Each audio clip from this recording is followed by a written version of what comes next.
presented by Public Music Mathli.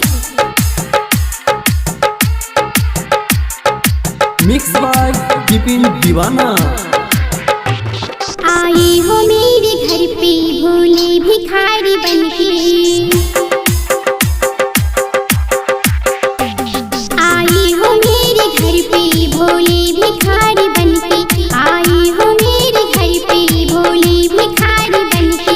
ऐसे ही आते रहना है, ऐसे ही आते रहना साधु रूप धर के। आई हो मेरे घर पे भोले भिखारी बनके, आई हो मेरे घर पे भोले भिखारी बनके, आई हो मेरे घर पे भोले भिखारी बनके। ऐसे ही आते रहना है, ऐसे ही आते रहना साधु रूप धर के। आई हो मेरे घर पे भोले भिखारी बनके। लाल बाबू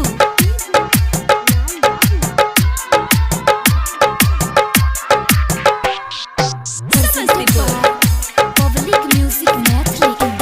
कैलाश के हो राजा करते हो पूरा वादा,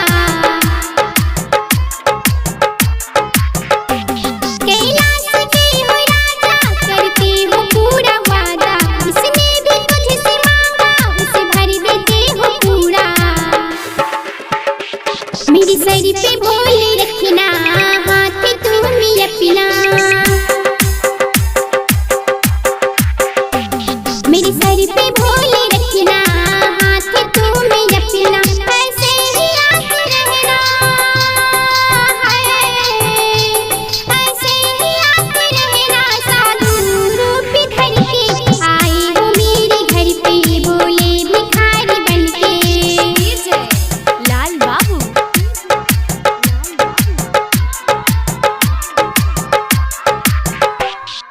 presented by Public Music Mathli.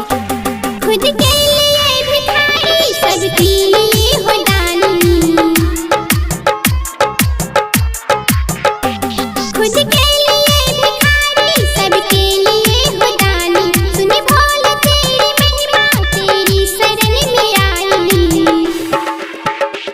तेरी सिवा भोले कोई नहीं हमारा,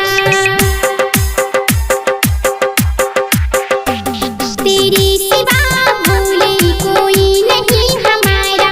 ऐसे ही आते रहना है, ऐसे ही आते रहना साधु रूप धर के।